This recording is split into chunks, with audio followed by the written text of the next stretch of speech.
I was so dumb, but I hopped on a plane, almost drove right back to the 541. Shitty U-turn on the freeway, you turn me from a fiend to a way to you fun. I can wait in the sun for a little, but it's been real gray, and tonight it's a nice C1. I can wait in the cold for a while. Alright, let's start off with me apologizing. So, as you guys know, I'm in the process of moving. Everybody in our Discord, Sports Brewery in Discord, by the way. Everybody in our Discord knows that I'm moving. I've talked about it on the podcast that I'm moving. And Thursday, I had these grand plans. It was like my big moving day. So rented the U-Haul, like all the big heavy shit. I was like, all right, let's gather, let's congregate, let's get this done, and then knock it out in a couple hours and come back, do the podcast, and then I'll be set. Then I could just, roll into Friday and, just sort of do a little bit at a time. But all the big stuff's done, and then podcast is out of the way. Boom. It was like 11 o'clock when 11 o'clock at night when I looked at my phone and saw a text from Ski and was like, oh, fuck. Well, you need to apologize to the listeners because King and I were sitting in there watching, thinking you might show up at some point. We gave you like 30 minutes. We were watching the hockey game and we were just gold for about 20 or 30 minutes. Yep, exactly that. And that's what I said in a text afterwards too. I was like, hey, I just got to give you guys the Streamlabs login and one of you can just have it on your computer or whatever and just do it. That's asking a lot of one of us to navigate. I was going to be like, it's actually not no, you're right. I mean, there's a call feature on Discord. So we tried it. Okay. All right. Well, all right. Fair enough. Yeah. I've never messed with that part too. So yes, listener, viewer, I apologize. I fucked up. I'm liking the new place though. It's so far so good. It's more expensive, so I'm going to be broke, but whatever. The Boobles expensive means better, right? So yes. Booble saying it's my fault. America lost in the hockeys. You're probably right. Yeah, go ahead. I said very un-American of me. I bet Canada because it's the Trump curse. Anything Trump touches in the sporting world like that turns to fucking shit. The Chiefs, fucking Daytona last week, fucking had like a 4-hour delay after he showed up. Yep. So mental note for anyone else that gambles, if Trump says something about a sport and backs it, bet the opposite. Auto bet. Yeah, that's easy. Yeah. And by the way, I know what he's doing. I get it. Is there anything douchier than driving in your fucking limo on... Being driven in your limo. Being driven in your limo at fucking NASCAR. What are you doing, bro? Again, I know what he's doing, bro, but goddamn, that is so lame. Oh, that was it was so dumb. I sort of checked out from moving and cleaning and shit, and I was like, no, he didn't. Is he actually in that fucking thing? Come on, man. Hey, Elon, bro, fiscal responsibility, right? That's what we're doing, right? All right. Yeah. All right, cool. All right, cool. All right. Oh, Doge. I'm Elon. All right, cool. Cool. Nah, you fuck with my Social Security and, Medicare. Do your thing, man. No, it's great. It's going to be fine. Something that you underestimate, you and all of you underestimate how dirty your fucking house is. And you don't you have all your stuff and you think your house is clean. You get the kids together on the weekend. You're like, all right, family cleaning day. We're going to Swiffer. We're going to wipe everything down with magic erasers and stuff. And it's clean, baby. It smells like bleach in here. It's clean. No, it fucking isn't. No, it isn't. You move 4 pieces of furniture and see how dirty your fucking living room is. Well, especially if you have a dog. Oh God, hidden hair. Oh yeah, I don't even want to look under my couch right now because it's been a bit. It is like out of sight, out of mind, my man. You're not wrong. My house is fucking clean right now. You're not wrong at all. Oh my God. Like I finally today I got the last stuff out of my old place. And like now is when the actual cleaning starts. It is so gross. Like if somebody were to like go in that house right now, they would think like me and my kid are like the gross, like vagrants. You know what I mean? Like we have no standards of cleanliness whatsoever. Like it's amazing we're alive.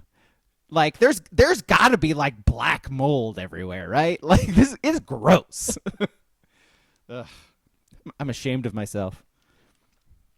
I was thinking of asking my mom if like, hey mom, you know, like you want to come help me clean or something like that, like blah blah blah. It's like absolutely fucking not. Like I'm not letting my mom in that place. She's about to turn 70, man. I'm not trying to kill my mom. Insane. So it's why deposits, you never seem to get them back. Yeah, It's weird. I know. That's something I think I might get lucky on this one because like the owner is selling it. I wasn't forced to move out, but I sort of took it as an opportunity to move out. And so like I'm getting the sense that the new buyer is just going to renovate the whole thing. And so I actually might just get all of my money back. Like I was told by the people, they were like, don't fill holes. Don't like, just do your best basically. And I was like, okay. You say that, you don't know my standards. Like clearly they're not very high. What we've just been saying. So yeah, I might get lucky on that one. So yeah, you didn't watch any of the hockey game, did you? I did not.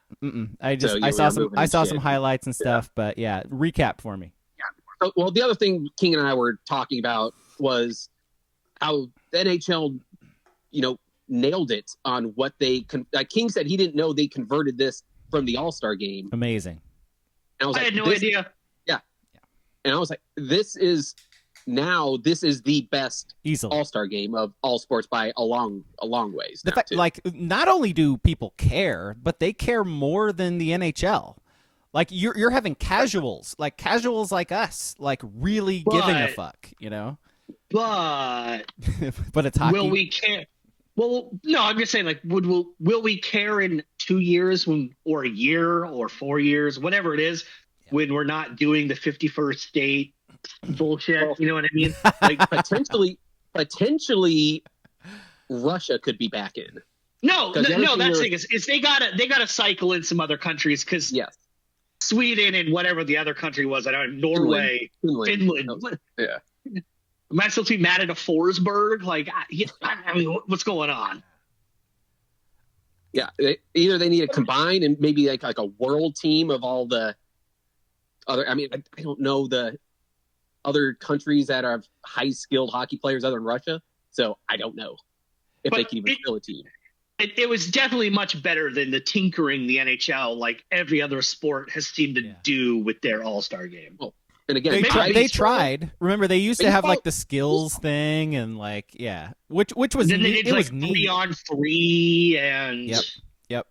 Yeah, they had hardest slap shot and like the speeding around the rink and But like, I don't know about you guys. I watched 0 NBA All-Star game stuff. 0.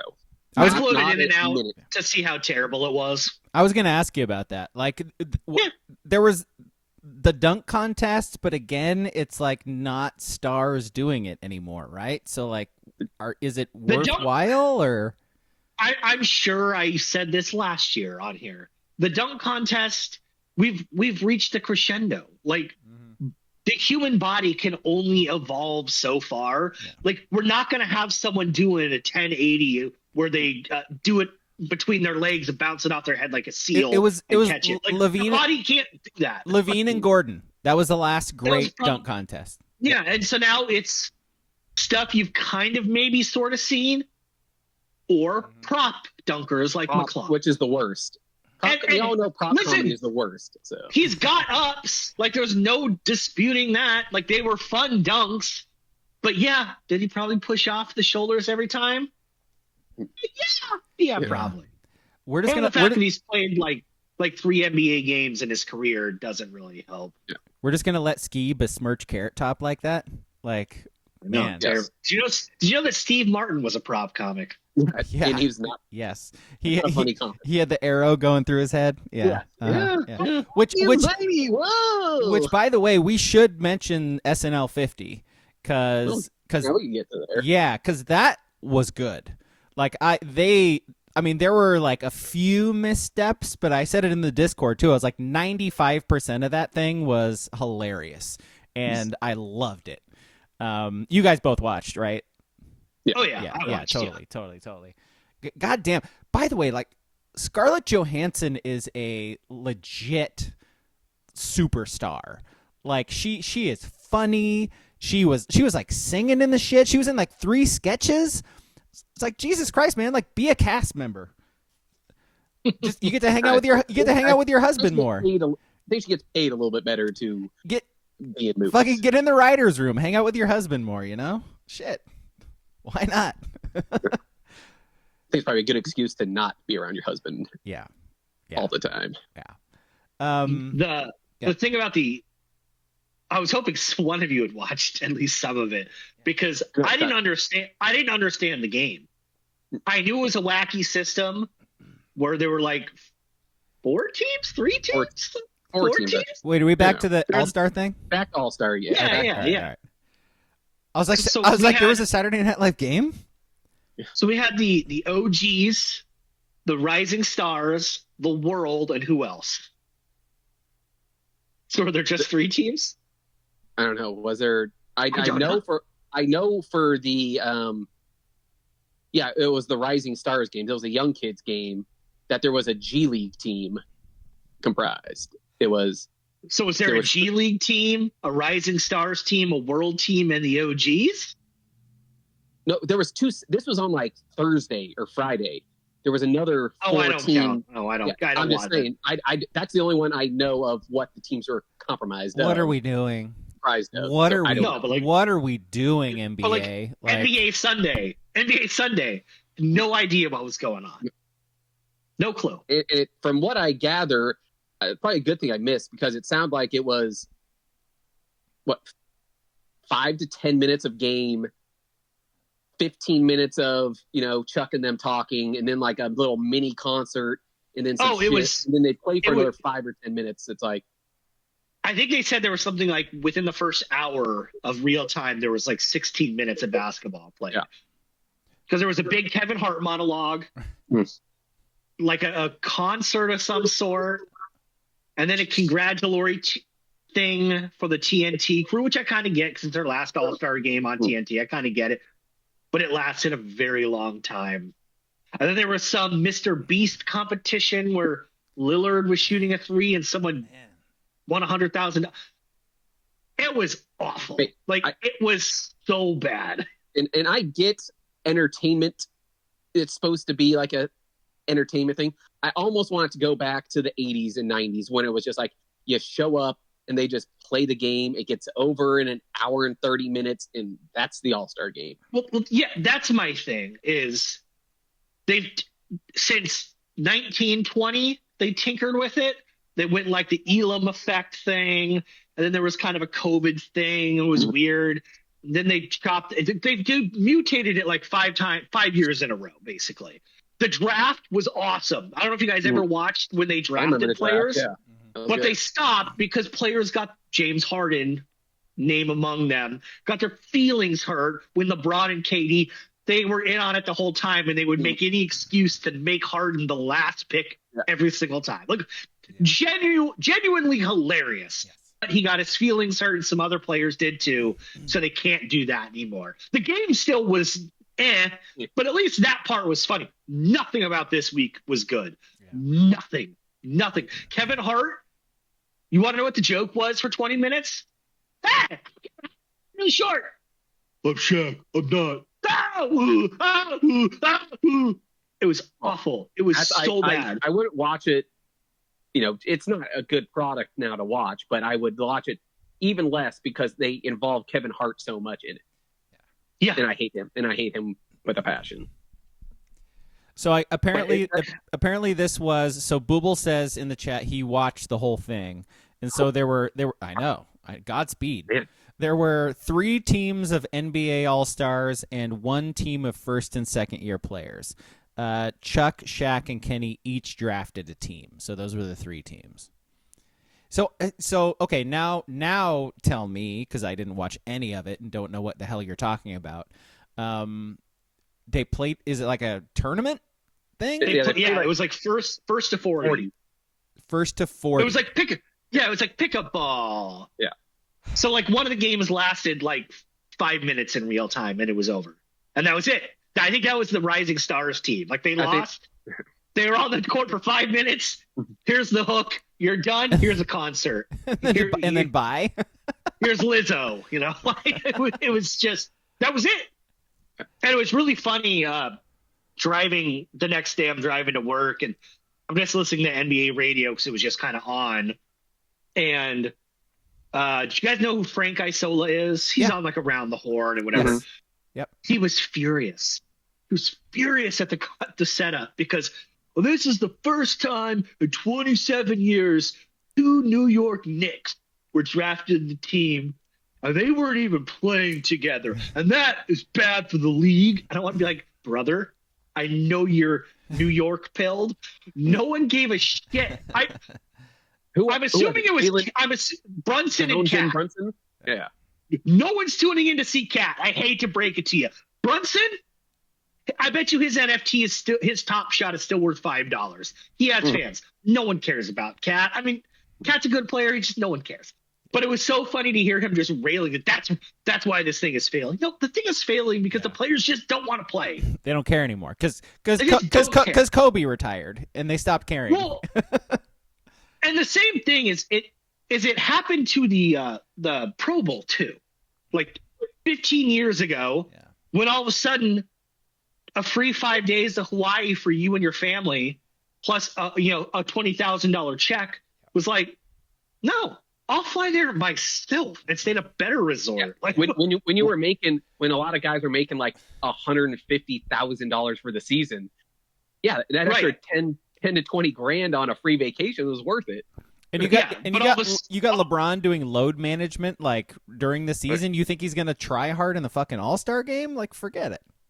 No, and All-Star games are cooked. Like in that form. I give props, at least to the NBA, is that they know they're trying. It's terrible. They are trying to work out something that will grab fans. Yeah. Like I said, because they've been changing shit every year for the last 6 years. They're changing something. They just have to do a complete overhaul because the skills competition is lame. This, like you brought it up, the slam dunk contest we've seen the peak of it. Yeah. And it's never coming back. And in the 3-point contest, I didn't watch any of that too, but it seems like that's kind of played out too and not very entertaining. Well, the 3-pointer is like, it's what the game is now. So like when the 3-point competition was cool, it was like Larry Bird going against, whoever, like Craig Hodges or whatever, right? Like so that was when like the 3-pointer was still relatively new in the sport. It's what everybody does now. Like all we see on Instagram is Steph making half-court shots all day. Like the 3-pointer is like boring at this point. So well, like last year, the 3-point contest was awesome because they did the Steph and Sabrina Sabrina, right? Again, they're trying. Again, that would have been the peak. Maybe they could have done some weird thing with Clark and Sabrina and Steph. I thought they were trying to do something with. But neither Sabrina or Caitlin were super receptive. Yeah. And Steph, even though it was in his home arena, someone printed out like a week before the All-Star game when it was like really announced that he wasn't going to do the 3-point contest, his itinerary for the week. And it was like Friday night, 4 corporate parties, Saturday night, 2 corporate events in the afternoon, 3 corporate parties a night. That's what he's in his hometown. He's not even doing it. Like, forget it. Yeah. It's a money-making opportunity off the court for these guys way more than it is on the court now. Yeah. And I think it's fine if you just come to the realization that it's a company retreat at this point. And when you go on a company retreat, but that doesn't work for a fan. For the players, if you treat it like that, but the product for viewing for fans is but I don't have a problem not watching. Like the Pro Bowl, even before it went to a skills flag, I don't think I watched the Pro Bowl. Like the first time I saw who was Sean Taylor blow up the punter. Yeah. The first time I saw that highlight, I think the Pro Bowl had been off the Hawaiian Islands for like 3 years at that point. Like they were playing in Orlando every year. I was like, how did I miss that? That's how long it had been since I'd watched even that. It just like the 90s was the last thing you watched the Pro Bowl. And also, like 20 years ago, let alone 30, 40, 50, the opportunity to see certain players, you really had limited opportunities. So an all-star game was awesome because you're like, oh, I can finally see Isaiah Thomas go against Magic Johnson. You know what I mean? If you lived in Omaha, Nebraska. Now we have the internet. We have League Pass. It's on ESPN. So it's not hard to see these games. Not hard to see these players. Again, I don't pull hard on the rope at the company retreat I've been on. If the players don't either, they make a hell of a lot more than I do. It is what it is. Just honestly, either just do East and West and make it slop, but not gimmicky slop, or just don't do it. I was like, they actually had a chance. I think they could have gone the NHL route and done like a 4 continent maybe tournament. But the problem is they added this stupid mid-season tournament that adds extra games too. The players aren't going to want to play those. Now they're playing 10 extra games that mean nothing for the most part. So it's like, on paper, I think a 4 nations little mini tournament that goes 3 days would be great. No, I don't agree at all. It's if you get buy-in. Yeah. It's mini Olympic basketball essentially. If you do, but it's not the Olympics.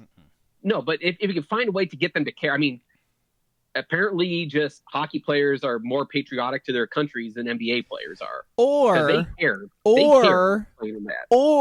you embrace the fact that nobody cares and nobody ever will care and go to Rock N Jock format. Fuck it. Like I'm fine with that. Like have the 20 feet in the sky. 20 the 10-point basket, right? Like I said in Discord, Sabrina Carpenter against Kevin Durant. Like people want to see that shit. Like people would actually tune in to watch that shit. And they make it fun. Like again, what it is right now and everything they have tried is boring and has not worked, and it's not going to work. Like you said, we've seen the peak of what these things can be, and so change it up completely, or fucking scrap it. Like just get rid of it. Scrap it and only give them 3 days off instead of a week. Just say, hey, you guys don't have to deal with this shit. But like King brought up, it's a moneymaker for these NBA stars to be. All these companies are going to be at that All-Star weekend, and it's a way to hobnob and network.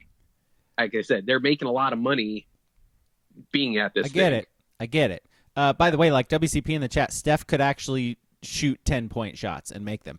Like, imagine how fun it would be if you have spots on the court that are worth certain amounts of points. So, like, you got Dame and Steph shooting, like, 3/4 court shots for 15 points or something like that. You know what I mean? Is that entertaining, though? Yes, for like an hour. For like an hour, and that's it. 3 points. They do it already at these All-Star games. For like an hour, and that's it. Like, and that's your All-Star game. Bye. If Dan Cortez is in it, I'm all aboard. Daisy Fuentes? Come on. Davey Fuentes. There you go. And Dave, what was the other guy? Dave, the OG MTV guy. Oh, God. I got nothing. Dave and Kurt Loder, they're there. Yeah. We're gold. Kurt Loder. I don't know. I've heard of Kurt Loder in a long time. I don't want to know. Kurt Loder was not a baller. No, Kurt Loder did not participate. Not a hooper. Yeah. Not a hooper. Kurt Loder might have participated in something 4 years ago in January, possibly. Transition. But you know what we do need? We do need to trot out 60-year-old Ken Griffey Jr. with his backwards hat. That's what we need. That's the nostalgia I want right there. Okay. That's it for the All-Star games, I guess. It's just washed. Get rid of it. It's washed. Yeah. You know who's not washed? Oregon basketball. because the haters are mad. The haters are furious. Dana Altman. The football fans are in shambles. I went to EDUC, and once Oregon won, they started a 2030 recruiting link because they were so mad they didn't talk about basketball.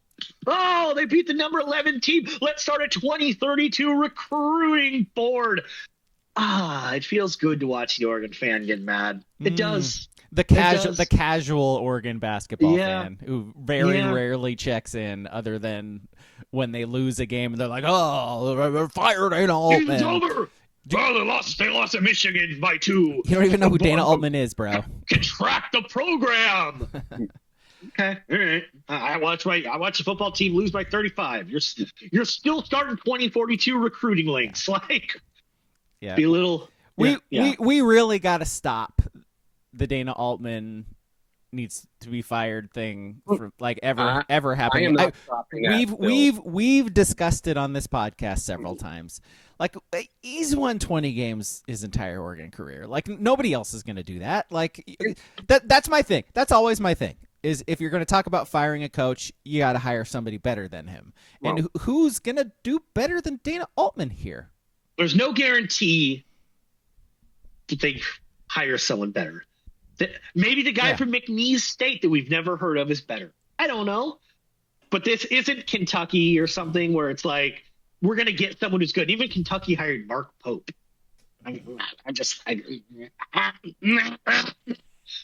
If I was a basketball coach, I would literally look at games and be like, why would I go there? Yeah. The arena's clearly not a pull. Oh, I'm looking at the sheet and our recruiting budget is $20,000 more than the women's team.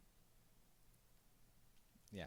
Oh, we got Nike uniforms. Oh, yeah. This isn't 2005 anymore. That's like not actually that cool. Really, really fancy dead arena that I get to coach in. No, I'm fine. But also, like, the one thing about Oregon basketball that's just funny is it's just the production of games. They have no rhyme or rhythm outside of playing shout on what they're doing. Yeah. Like, which by the way is copying football. So that's their blueprint, is like trying to copy the cool things that happen at football games. That's all they got. And then throw DJ Gemini. Is he still there? Okay. All right. Yeah, they don't use him as much as people would think. But I don't go to games because I'm a fake fan. So, he's still there. Sure. But I think you're 100% correct still on that. And King and I both went to the last home game there. Mm-hmm. And it was the first time I really kind of semi paid attention to and noticed the pit crew is obsolete right now. It doesn't exist. If they are actually standing, they're not cheering. Like, we all remember the pit crews of old, even 5 years right before that season of Peyton Pritchard. They were yelling, jumping. They were, a part of the game. This current pit crew for the last 3 years now, they're worthless. Get those seats to real fans that are actually going to be engaged in the game. I don't know if it's the generation, they're on their phone, not really giving a shit. Or I don't know if they still give them all the perks that they used to, like shoes and stuff. No. And by the way, they're not earning it. Why should they get stuff? Saying. Yeah. They would say they need to cut that if they did.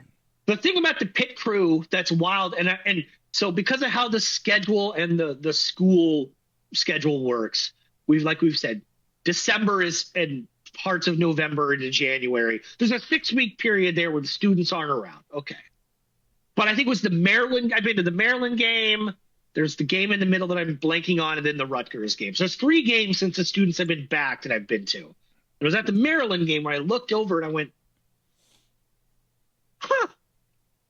they don't even wear like a color coordinated shirt. No. And then the next game I went to, they run a little ad on the big screen saying, "Oh, welcome the pit crew," and they show yellow shirts saying like 24, 25. Clearly, they never handed them out because, again, I looked, no one was wearing them. Yeah. Then the game on Sunday against Rutgers, I'm looking, and again, they run the same ad, and I'm like, no, there's not one person wearing this shirt. It's not like it's half and half or it's a 25, 30, 75. There's not a soul wearing this yellow shirt that they're showing up there for the pit crew. What the hell is going on? Like, It's insane because they hand them out for football. Now, I'm not saying the football fans always wear them. The students always wear them. And when they do, sometimes they come late and leave early. But they have them. They don't have them in basketball. It's truly bizarre. It's weird. It's just weird. It's just weird. I think it's like a leadership thing, right? Like from my understanding of how student sections for basketball work, there's usually like a group of 3 or 4 dudes who are sort of in charge of the whole thing. And they have text chains and they're like, okay, everybody, we're doing this. We're doing this. I mean, you can listen to them or not, but generally, like, if you have some sort of leadership like that and they tell you to do a thing, fuck it, I'm gonna be there for 2 hours, I'll wear the yellow shirt, like, cool. And I feel like it's been a while since we've seen that. It like, because back in the day, even after Matthew Knight Arena opened up, like, you had like gimmicky shit. Like Bill Walton would do stuff with them, like Joey Harrington would do stuff with them, and they seemingly somebody was organizing what they were doing, and it's been quite a long time since you could say that. So I don't know, maybe just this crop of students over the last 3 or 4 years just sucks. Like, and I will say the product's not great, but you know, you're the pit crew, you're the students at this university, you're the ones that are supposed to bring the energy to, you know, get the game be exciting. Yeah. But like I said, they're the least vocal people in the arena. Yeah. It's mind-numbing, and they get the best seats in the fucking house for free. Yeah. So it's like they need to throw them up top. Throw them up top. I don't know if the athletic department is not like working with the pit crew anymore to, like you said, give out T-shirts and, you know, that must be it. Give them reasons to show up and be excited.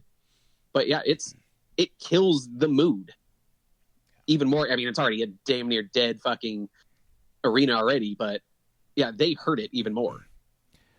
Well, the reason we started talking about this, Oregon got their 20th win today, which was a very good win.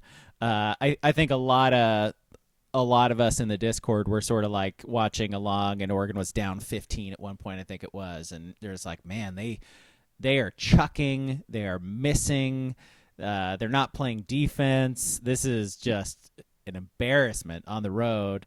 And then they sort of like started fighting their way back in the second half slowly. They started playing defense. Shellstad hit a big, you know, step back 3 to tie it, send it to overtime, and then they just sort of continued.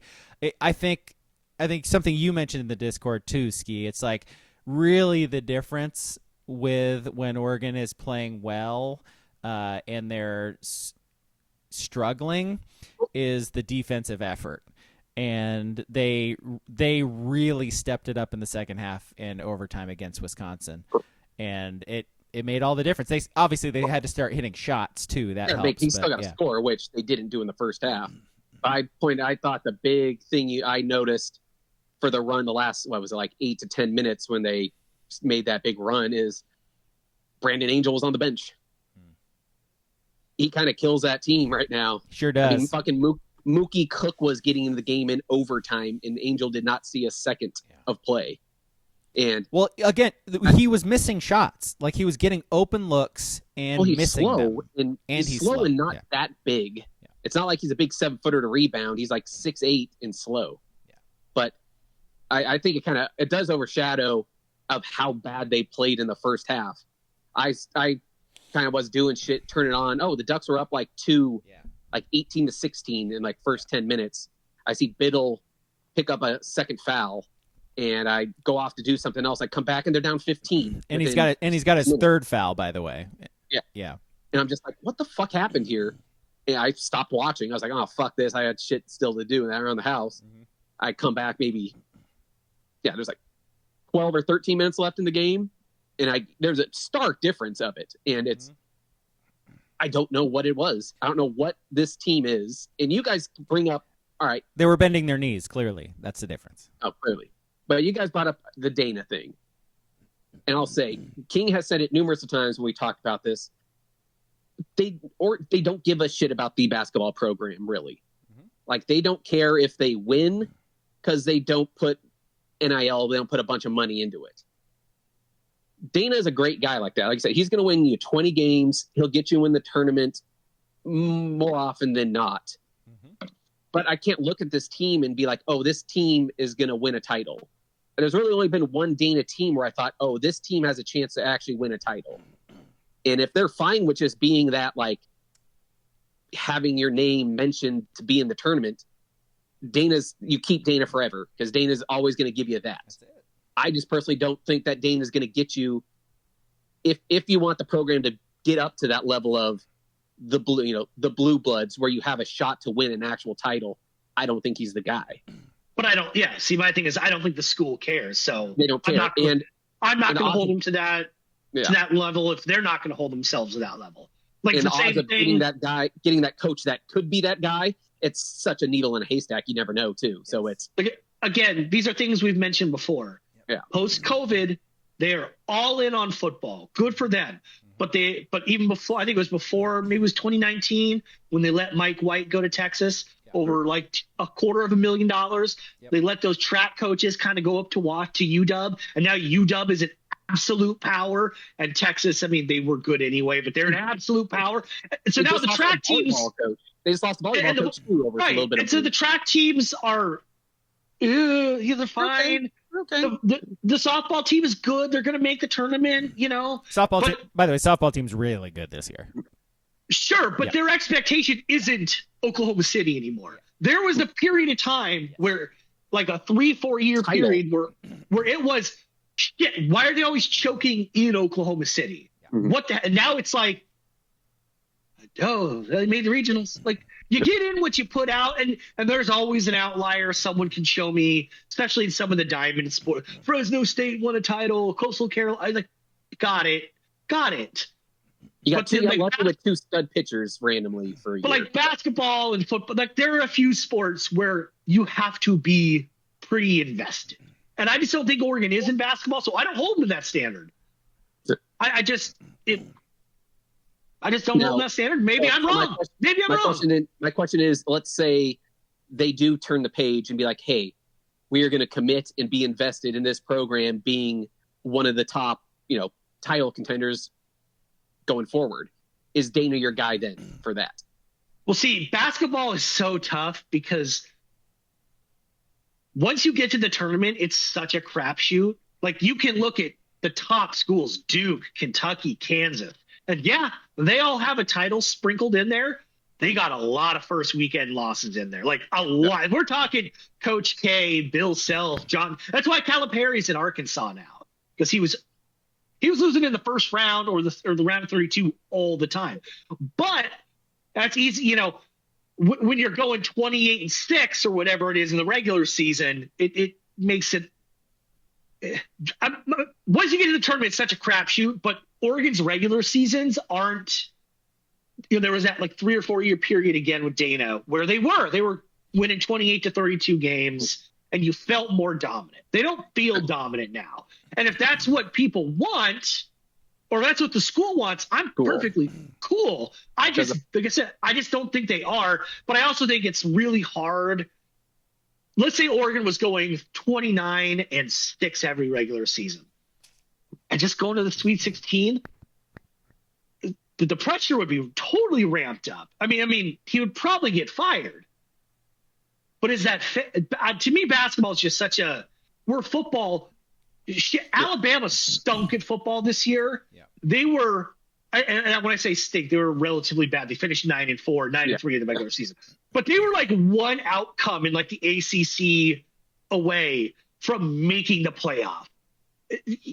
And that's just because they're still so much better than 90% of the sports. Because football it's just a different beast. I think Oregon football is going to make the playoff all the time. I don't know if they're going to win a title, though, but they're going to feel more elite every year than the basketball team. They're just going to feel more elite because they are all in. And like the frustration, it'll be more in January than it will be like in the basketball team around Thanksgiving. I don't know. I just new dynamics in college sports now. It's an NIL game. Mm-hmm. You know, right, and Oregon is fine in NIL. They don't do that for top basketball. 25. Yeah, but they're not like No. a football team where they're like, oh, we're going to go get the top guard in the country, Yes. the top big Yeah, and kind of thing. That's the Question. Does anybody do that for basketball? Duke, maybe? Like, yes. they'll go after one guy, I mean, like, with a bunch of money? Like, what's the standard in basketball? Like, I mean, Cooper Flagg was probably not cheap. Yeah. No, he's not. Again, but that's one guy you're spending for. Like, football NIL, you got to buy, like, 40 guys. Yeah. But one guy changes a team. If you get that dump, we saw Kevin Durant. We've seen Blake Griffin on teams that aren't very good. College basketball, if you're dominant, you take over games. So that's the difference. You only need to spend it for that one guy. I'm just confused by like the conversation, because it seems like buy-in for NIL with basketball would be easy. Like, it feels like, let's put together $1 million, just $1 million, and that's enough for the entire roster. You could build an entire roster with $1 million. No. You could build a roster, but it's not going to be that good. You're going to get Brandon Angels. That's what you're going to get for your $1 million. You're getting Brandon Angels and TJ Bombas. Let's make it $5 million. It's $5 million really a lot? Now we're talking. I think in the basketball world, $5 million can get you 2 premier guys. I just find it really hard to believe that like the people who make these decisions and the donors are that, cheap, for lack of a better word. It's like, well, dude, is that it? Is it just like the buy-in? They're just like, I don't really care about a basketball title. I don't want to put my money towards that. I would rather win a football national title, even if it means me, moving a couple million from here to here. Like, it seems weird. Let me just. I'm not a millionaire, so I can't speak to it, but these numbers are not vetted. They're all wild. People can just throw them. Even the who I'm on 3, very professional agency. We don't know these numbers. Just Rutgers, Ace Bailey, 1.6 million this year. There you go. Dylan Harper, 1.8 million this year. So, I mean, they're $5 closing million on $4 million for 2 people. And you want to know what? They're not making the tournament.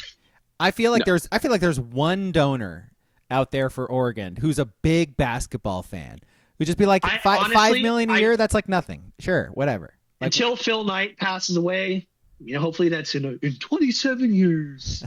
Like 130. You can't watch a football game now or read something where they're not like, and Oregon is all in on winning a football title before Phil Knight passes away. In more gentle terms than that. Yeah. But that's we're a couple years into that narrative push. I don't think Phil is that interested in basketball right now. Like, when that shit gets put into trust, maybe. But Oregon's a football school. Yeah. Well, and I think overrated maybe is the wrong word. But there are a lot of other donors that Oregon has, and they give a lot of money every year. So we talk about Phil Knight, and we rightfully should, because he does the most by far. But there are a lot of other like Jane Sanders Stadium. It was built by somebody else entirely. Like like 2 different people built that entire stadium. Like we talked about Mike White earlier, and that's why they built it, is because of that. But like, there are other people in the program who give lots and lots of money for things. So it's like, why? Like, I'm just surprised that there hasn't been somebody. Let me just say, we beat the dead horse on this stuff quite a bit. Sure. So we should probably move on in a couple of minutes. Sure. But I just want to say, Oregon is 20-8, right? They have the second most quad 1 wins in the country. They don't not win 20 games. But my thing is, take away a last-second banked-in 3 against UCLA, yes, and just take your pick. Both bad losses, at home to Nebraska or at Minnesota. Keep every other result the same. They're 22-6, and the conversation over flipping 7 points is completely different. With wins over Alabama and Wisconsin, and someone can come back at me and say, they beat Ohio State by 2, they beat Alabama by 4. They beat Penn State by 2. I get it. You can flip results all you want. It's basketball.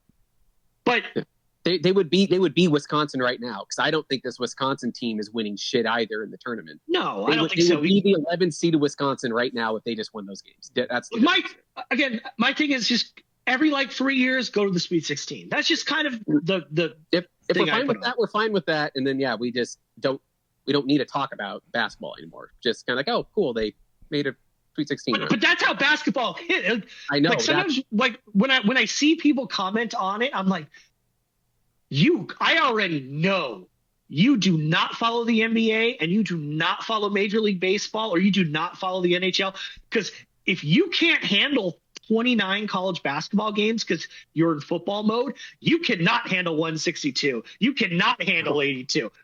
You cannot go every single result and either throw a victory parade or doom yourself to death, because these seasons are long. Football's different. That's why we like football. Football's different. Scarcity of games. They mean more. There's not as many of them. Oregon just beat the 11th ranked team on their home court. I'm glad they won. It doesn't mean anything.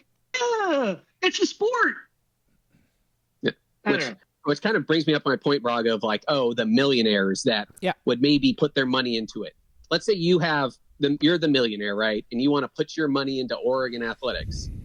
You could do the smaller thing, like you said, with softball, where you could get a stadium named after you, or you have your name prominently shown in there if you donated the money to help that program there. Yeah.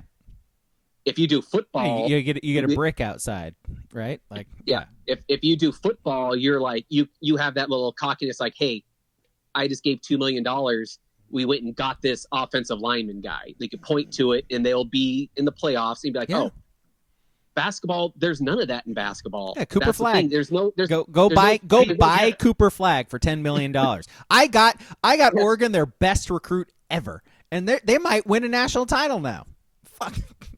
But as King brought it up, they're not. Give them plaque. They haven't been that title contender like football is now. Football, you have a good shot in your mind to be like, oh, they're going to be in the playoffs. My $10 million is single-handedly turning around this basketball program. Think of how legendary you'd be as a donor. Come on, man. Someone's got to take that. Someone's got to open up that checkbook then, because that's what it's going to take. Is that? That's what I'm saying. That's why I'm surprised. Nobody has done that yet. It doesn't make sense to me. Oregon has big money donors other than Phil Knight. Somebody's got to want to do it, right? I don't know. Maybe they don't. Maybe they don't. They don't. Maybe they don't. Yeah, they don't. Okay, yeah. What else should we talk about before we get to our list? How about spring games going away? Any thoughts on that? I think it's weird, but I also think spring games are kind of pointless. Unless you have a QB battle, there's no point. Yeah. Last year, we all knew it was Dylan Gabriel. Year before, we knew it was Bo Nix. The year before that, even though Bo Nix wasn't Bo Nix yet, we knew it was Bo Nix. And then the year before that, it was COVID. No one was in the building. The year before that, they didn't have one because of COVID. So, and then we had 3 or 4 years of knowing it was Justin Herbert. So we really haven't had an interesting spring game in that regard since the Mariota one. Mariota, yeah. I mean, maybe there was, because even the year Vernon came. You mean the one where Avery Patterson purposefully ran by him and didn't touch him, and Mariota got a legendary 80-yard touchdown run in the spring game that vaulted him into stardom to be the Oregon quarterback? Oh, okay, that one. All right. But the thing that about some of the coaches that are taking them away that kind of cracks me up is it's okay, Matt Rule, you're worried about. You're pointing to some third string guys that left last year. Did you really miss them? Did you? Because I don't think Oregon has that concern. Yeah. I don't think Ohio State has that concern, even though they may shut theirs down too. Because it just doesn't have that concern. It's just I don't know. I think the spring game itself as the game, it doesn't really matter. They play. It's so long until they actually start playing for real. It's who cares. I always thought the spring game was more for the fans.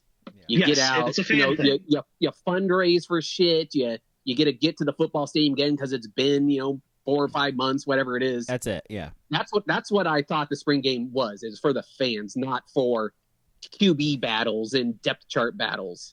That's what it has become, and that's why it should be. Yes. When it started to become a big deal, like Oregon did see that opportunity to like bring in food for Lane County, and then you mentioned it in the Discord too, King. Like Chris Kilcullen died, the police officer, and they dedicated stuff to him, and it really started rolling from there, and then they added the military aspect into it. I think like where we're at now, that was what 15 years ago about that, right? Like, yeah, I think I think we're like sort of the shine of the spring game is kind of gone. Like if you're not somebody who goes to games for like the social aspect of it, like if you're not tailgating and you're not like hanging with buddies that you haven't seen in a while, like I have no interest in going to a spring game anymore. Like absolutely not. Like watching it from home is fine. And by the way, even if I don't watch it from home, I'll just watch highlights on YouTube or something. Yeah. Like the spring game is just not that interesting if outside of the social aspect and outside of like the doing stuff for the community aspect of it. Which by the way, like that's valuable. Like it's not like that's worthless, but I don't know. I could take it or leave it. More of a show now. They bring back old alumni and stuff, and they're coaching, and you hear from them, and you're like, oh, good to see that guy and stuff like that. Yeah, that's why I was saying, as the game itself now to me is pointless. It's we were talking about the All-Star Game Fest. It's a borderline little All-Star Game thing of just being there and the ambiance of it, not the actual product of it. Well, I mean, the shine is just off because there was like a 10-year period where ESPN was prominently showing spring games. Like I went and looked back yesterday. There was a spring game with Herbstreit. Yep. There was a spring game with Fowler, and there was a spring game with Brent Musburger in Eugene at Austin. Like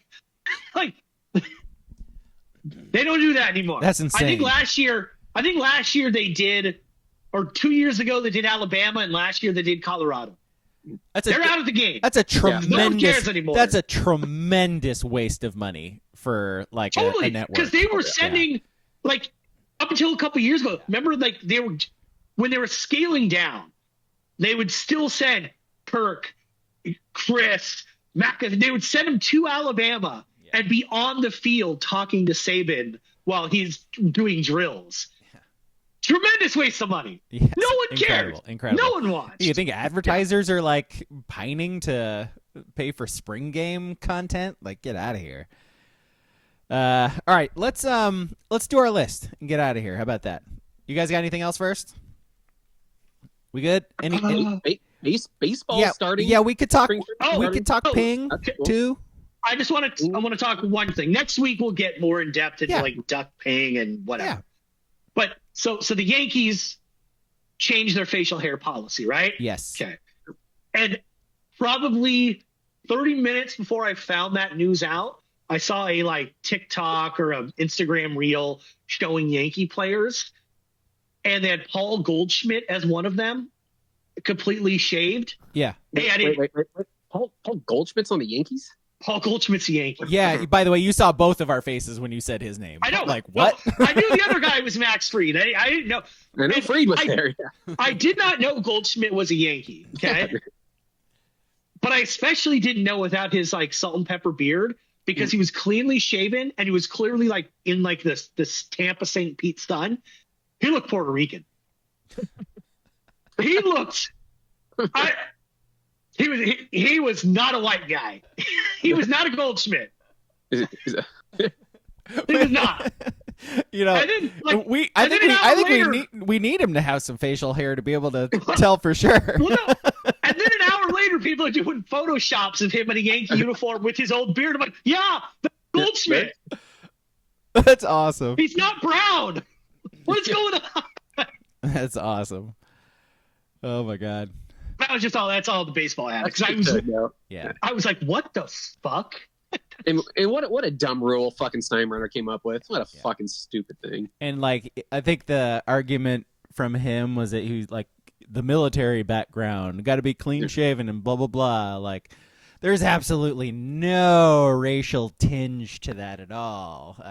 Surely not. Yeah, no way. All right, yeah. So, by the way, so we are going to get to the list here. Thank you for reminding me, Booble and WCP in the chat. Movie this week. So I didn't do like the intro to the podcast at all, so that's why I didn't mention the movie earlier. So we do a podcast on Sunday. Watch a movie, listen to us talk about it. It is Gladiator 2. So it is on Paramount Plus. And yes, it's on Paramount Plus. So watch it, listen to us talk about it. Yeah, that's it. All right, let's do our list. So list comes from Nathan FKD in the Discord. It is top 3 sports moments you wish you could relive for the first time. So it's moments and not just does a full game count as a moment? Yes, that works. Whatever. Yeah, All right. yeah, whatever works for you. And Ski, you're just now getting this list idea sent to you. So, By the way, so we can look go at your first. cell phones real quick. Yeah, all right. Look at your cell phones Oh, real quick. is this Goldie? Goldschmidt. Goldie on the left. That is Goldie on not the left. Paul Goldschmidt. Goldie on all right. Here, let's see if I can hold it up for That guy's a Cuban minor leaguer from the Yankees that It's came not up in Paul the Goldschmidt. organization. Yeah. It's not Paul Goldschmidt. No, it is not. Sorry. Yeah, sorry. It's just yeah. No, it is not. That is a different person. I call bullshit.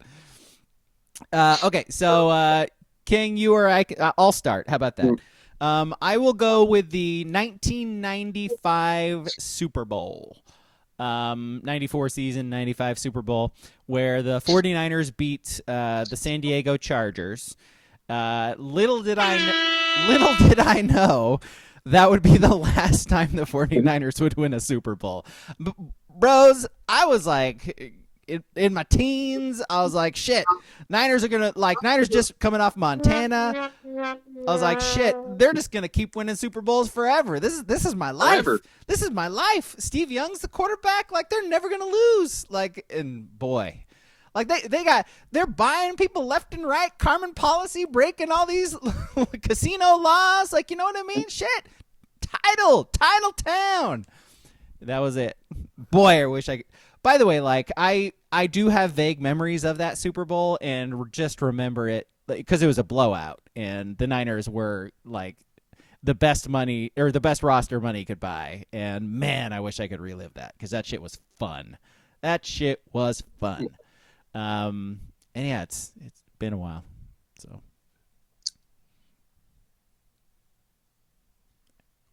waiting. Trying to find it. Yeah, couldn't find it. Thank you, man. I teed you up like several times during this podcast. And just somebody's slacking on the soundboard. Unless I showed up on Thursday. I've added too many tiles now. They used to all shut the be. fuck up. They used to all be like right there. Now I got to scroll and find them, and it's a whole thing. Dedication. Your dedication. Oh no. Yeah. All right, what you guys got? I guess I'll go. My number 3, I'm going the 97 Masters. That was when golf was big. You know, it was exciting. Tiger was dominant. You know, he won the Masters by like 12 strokes and just destroyed the field. It was one of the, I like that. if you want to call it, the biggest athletic disparity of a sport was back then. Is that the one where he made like the 90-foot putt? He made like everything. Yeah. He won by a million strokes. God. Yeah, back when Tiger was Tiger, man. Yeah, totally. All right, what you got, Ken? My number 3, about the same time period. McGuire hit 62 in 98. Roger Kids will not remember Maris's this. family or whatever. Like, yeah, that was. Kids will not remember this, but there was an entire middle of July, end of July through September period where like ABC would break in and show you McGuire, and then later on, Sosa at bats. Yep. You'd be watching Jeopardy, and they would break in on a Wednesday in Milwaukee to show Mark McGuire at bat. Yep. It was an insane time. It was insane. And, like, by the way, honorable mention, the home run derby. And steroids. The home run derby that year between McGuire and Sosa was fucking awesome. That was at Fenway, right? Wasn't it? Or am I making that up? Yeah. Yeah. That was fucking Ted awesome. Williams. Oh my god. Great. Speaking of All-Star games, great All-Star game. It was. Yeah. That was it. Pedro struck out the first 3 on like 10 pitches. Yeah. Yeah, not bad. Good stuff. It was like Bonds. It was like 3 ridiculous guys, like 3 Hall of Famers in a row, kind of shit. They trotted Teddy Ball game out there to wave on a gator. Yep. Yeah, so good. He was a fighter pilot, you know. Huh. Oh, Jerome Bettis is from Detroit. Take a shot. Boy, those are old shot games. Tez Johnson. What about him? Is there anything interesting about him? His adopted brother. Whoa! Did you know that? Brock Osweiler, 6'7". Oh. Patrick Mahomes Sr. played baseball. Jordan Kent, 3-sport athlete. Oh, I'm gliding right past that. Yeah. Do you know who Doug Brenner's sister is? That's a niche one. Yeah. A little bit. Yeah, a little bit. Speaking of 3-sport athletes, you know Liz Brenner plays 3 sports. Crazy. All right, from the chat, WCP's the pick. Yeah. It was like 12. Like I don't remember the pick. I like barely remember that season. I remember it got me excited about Oregon football. Like if Phil Knight got excited about it, I remember that was the first time I gave a shit. So yeah. Actually, that's not true because I have like this vague memory of watching the Independence Bowl like in my room, which I know it's bizarre. But anyway, Musgrave, yeah, no, just flashes. Boobles, Corrales versus Castillo, 1. It's a good fight. Yep, absolutely. Let's see, AK-47, watching my first game at Autzen, 1989 loss to Washington State. Pesky Cougs. Wow. That's when Washington State was Washington State, man. Was that a Bledsoe then? 89? Must have been. A little bit after. It's got to be right around then. Yeah. Maybe a Tim Rosenbaum. Rosenbaum. Let's see. Hucklebenny, Oregon, Michigan, 2004. Yes. That was fun. I was so wait, is 2004 that's the is that the one at Michigan or is that the one at home? It had to be the one at home, right? 04? I think so, right? Like 04 was at home. Yeah. I think it was 02, but point taken. Was it 02? At Autzen, yeah. So that's what he says. Yeah, I was at that one too. That was really fun. That was a fun ass day. Like the punt return for a touchdown. Like fuck, that was fun. All right, my number 2, and this is for a team I don't like, but when Ken Griffey Jr. scored from first on Edgar Martinez's double, that is So when I was a kid, I like everybody, I loved Ken Griffey Jr. And so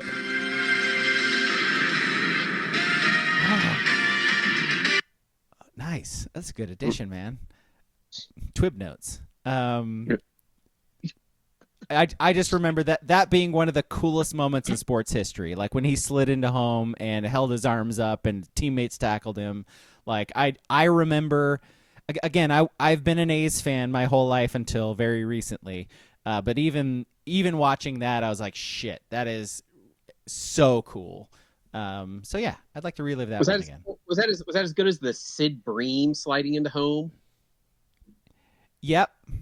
In like 90, a long time ago. Yes, it was. Same thing. Sid Bream sliding in home. Yeah, Sid Bream. Yep. Yeah. Did the same thing, slid in, pumped his arms. Yeah, no, we all know who that is. Yep. Uh-huh. Francisco Cabrera. Yeah. I know who he is. I know what you're talking about. Barry Bonds couldn't throw him out. Yeah. Nope, could not. Yeah. But who is Patrick Mahomes' dad? That's what I want to know. There's the real question. Will somebody explain it to me? All right, go ahead. All right, my number 2, I'm going for one that I was at. So it's not the best game, but the atmosphere, 09 Fright Night. Oh, yeah. It was I just was at that one too. atmospherically Mm-hmm. something just to relive that kind of atmosphere. Didn't mean to hit that one. No, that works. That works. It works. Yeah. That whole season, by the way, like the win against USC at home, like Matt Harper's interception off Mark Sanchez, like that crowd was nuts. Honestly, like that might be the wildest I've been. Like I've seen Autzen, like being at a game at Autzen, like that might be it. The win against USC. Because everyone was fucking trashed. It's night. It was like during Halloween, the day. Oh, you're talking about the Fright Night, yeah. Fuck. Fright Night, yeah. It was like a 5 or 6 kick. Yeah. Yep. It was a full moon too. I remember that.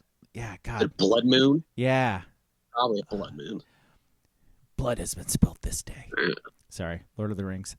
All right, what's your 2, King? My number 2 is the Elite 8 game in 2017, Ducks, Kansas, at the Sprint Center in Kansas City. Good game. So like a Jordan Bell became a meme. Is it because it was in Kansas City? Is that why? 100%. Yeah. Yeah. You don't beat KU at the Sprint Center. I see what you're doing. Yeah. So literally why they built the Sprint Center was for like 2 KU games a year. So you can't beat them there. Can do it. Go and do it. 2s from the chat. Booble says Dame ending OKC. Yep. Yeah. For Damian Lillard to overtake Brandon Roy's buzzer beater says quite a bit, because I don't think any of us ever thought anything would top Roy's buzzer beater, but fuck, that was great. And then staring dead eye into the camera, like, ugh. That might be an all-time NBA buzzer beater. Yes. That's how big about that. Incredible. Let's see. WCP's Super Bowl. Oh, you're gonna make me do numerals? LIV. What's LIV again? Is that 54? 50. Yeah, 54. 54. Yeah, I remember that one. That's my number 1. Which one was that? Does 2-3 Jet Chip Wasp ring a bell? Hey, clear on 2-3 Jet Chip Wasp. And then he just runs backwards for 20 yards and throws it to Tyreek Hill. Sounds about right. Yep. They were down 10. They won by 11. Yep. Played a team from old Frisky Town. Yeah. I don't have any memory of that. That's weird. Yeah. I'm not really sure what that is, but sounds like a thing. All right. I'm happy. I'm happy for you. I'm happy for you. Yeah. Let's see. 2 from Hucklebenny. 2007 NBA Draft Lottery. Let's see. Remind us who was the 07. Like the hopium was flowing so strong. Yeah. AK-47 walking into Memorial Coliseum for the first time. 88 against the Spurs. Ooh. Los Aspersas. All right, mine. 07 was Odin pick. Oh, the Odin. Yeah, all right. Yeah. And Durant, not. Yeah. So the lead up to the NBA draft is what you're saying. Well, not so much the actual draft itself. I guess when the Blazers drafted Odin, everybody was sort of on board. Like, yeah, he's like a generational big, like you go for it. But bigs were still a thing then. Yeah. Microfracture. Yeah. Remember those? Yeah, those are things. They went away. Like, yeah, they were really bad science. Yeah, so they took like 2 years to heal. Yeah. It was really dumb. Huh. Yeah. Huh. We're just gonna break your bone into 1,000 pieces. Yeah. It'll heal. Eventually, probably. Yeah. Eventually, maybe. Yeah. Unless you get it, and then it won't. Well, this podcast doesn't believe in science, so we were never in favor of it. But yeah. All right, my number 1, Oregon winning the Rose Bowl. Like Chip Kelly, that was like the first Rose Bowl in like 100 years. It was honestly, that was sort of I remember how excited I was, and I don't know. I think like we all like Chip Kelly jumping with the low socks when they got the fumble recovery, like Russell Wilson spiking the ball, even though John Boyette clearly had a concussion, and if he had just like gone back and thrown it straight to anybody over the middle, it would have been an easy touchdown. They would have won. Yeah, they would have won. Yeah. Like he was just wandering around. Yeah, just like God. I don't know if the videos still exist, but I distinctly remember videos on Twitter of him like trying to call a timeout, and the back judge being like, "No, you don't want to do that. I'm not going to let you do that." Like John Boyette literally walked up to the back judge and tried to call timeout because he was so fucking concussed. And the ref was like, no, I'm going to go ahead and let you win the game. How about that? I'm going to go ahead and let you not make the biggest mistake of your entire life. Flash forward 10 years when he made a bigger mistake. But that's okay. Yeah, that's me. Oregon winning the Rose Bowl.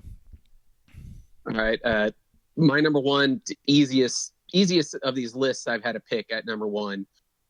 Game 4, 2004 ALCS 9th inning. Just you watch that. Everything else after that's fantastic too, but that exact moment of the 9th inning. Yeah. And I think we all remember it and being excited for it. I mean, it was like, you'd have to be a pretty anti-Boston sports fan to not have enjoyed that moment. You'd be a Yankee fan, then you Exactly. did not enjoy it. But, Exactly. Yeah. But that's pretty much it. Like everybody other than like Yankee fans. Mm. Yeah. Good one. Before we leave, I just want to. Oh yeah. This. What was your number one? Me? Yeah, it was the Super Bowl against the Niners. It was Super Bowl. Yeah. Okay. Specifically that throw. Oh, okay. Sorry, I was waiting for you to say it. All right. Let me do the ones from the chat. WCP 2012 Rose Bowl. Yep. Boobles. You know you make me wanna take my... You Do it know again. you make me I could stop it. Couldn't stop it. And copyright struck. No, bro, it's 15 seconds. We're good. Yeah, this one only gives you 5, so we're. Hey, we got it. Let's see. Booble 2016 Game 7. Go Cubs. Fly the W. So yeah, Cubs. Yeah. Love it. I'll never get tired of that. Let's see. Huckleberry number 1. Dame 0.9 versus Houston. Damian Lillard, how dare you? And AK-40. Kid is special. Let's see. AK-47 number 1. OIT featuring Nate Biddle's dad upsetting number 1 Life College in basketball in 1996. Hustling Owls. That is a deep cut, my friend. That is a deep cut. All right, we're on to honorable mentions. I got 2. Brooks against UCLA twice. Aaron Brooks against UCLA. Dylan Brooks against UCLA. I would love, I was at the Dylan Brooks one, and that was one of the coolest moments I've ever seen in a sporting event. It was so cool. But it's not my top 3, but fuck, it was awesome. Yeah. Let's see. Honorable mentions from WCP. Sox beating Yankees in 7. Then the World Series. Cubs winning the World Series. Lakers getting a 3-peat. Oh, fuck off. Fuck that. I need to have an NBA sounder that's not Blazers. Yeah. Let's see. Boobles honorable mentions. Robert Ory versus the Kings. Vince Carter. Vince Carter dunk contest. I like Vince Carter dunk contest. By the way, like the Gordon and Levine dunk contest. I would love to see that again because I remember just I had no expectations because it was sort of on the downslide of the dunk contest, right? You're sort of like, oh man, like. Are we that ever... was the start of it. That's when they started doing gimmicky jump over car shit.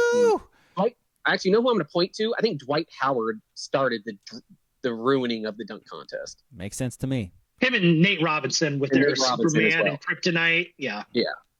When Nate Robinson takes 35 attempts, but he's dunking with a green basketball.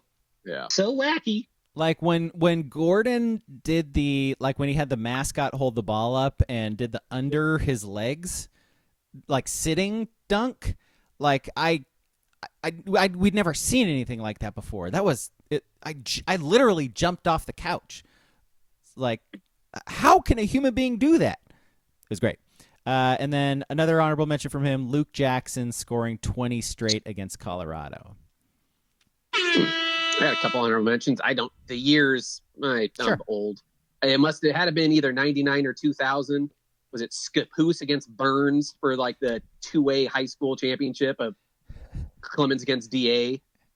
I was there to watch it. Were you really? Yeah. That's and awesome. then it must have been 2000 again, right? When it was Luke Jackson and Blake Stepp playing each other. Oh, yes. I think that was 2000. It was like Saturday morning. Saturday morning in the Purple Pit. We're all fucking hungover and Cooch's Court. Cooch's Court. Fucking Cooch's Court. Luke Jackson destroys the rim, like nearly broke the fucking backboard. And then South 40 won. Is like Yeah, he did. He scored like 40, but South still won. It was exactly what you wanted it to be. It's great. Okay, that's it. So again, I just want to get my one thing off. Yeah. It was barely relevant if I had said it on Thursday. It's even less relevant now, but I saw it on Tuesday and it was utterly ridiculous. CBS sports writer and radio host Bart Winkler wrote an article declaring the Kansas City Chiefs the Buffalo Bills of the AFC. The Buffalo Bills are the Buffalo Bills of the AFC. I read it and I'm like, oh, he really wrote this. And as he's writing around it, like they've won 3, but the Bills lost 4. Very confused, just completely wacky. I thought it was funny. That's so That's stupid. the last Super Bowl. Yeah, I couldn't believe it. Yeah. I mean, they're said losing Super Bowls with pocket aces from the week before, too. So it's like, in his article, he said the only way the Chiefs dynasty would ever be validated is if they had beat the Eagles by 30. It's the only way. Otherwise, they're the Buffalo Bills. this guy gets paid to write sports. Super Bowls, too close, too competitive. Doesn't like watching them. Too close. He yearns for the days of the Bills The losing 4 in a row. Like what? Losing. Yeah, I just thought it was funny. It was just a funny They article. lost. It was a funny article. They lost their games. Yeah, they lost. The Chiefs didn't. Yeah, whatever. It's different. Famously, like Yeah. it's kind of a okay. Anyway, all right. Well, Yeah, I just thought it was funny. I just thought it was a funny little what's that guy's name? bow on Super Bowl. Bart Winkler. Of course Winkler. it is. Yep. All right. Movie on Sunday is Gladiator 2. Watch it. Listen to us talk about it. Again, sorry about Thursday, but hey, it's Saturday. We're all just hanging out. Might as well do a podcast. Thanks, guys. We'll see you later. Bye.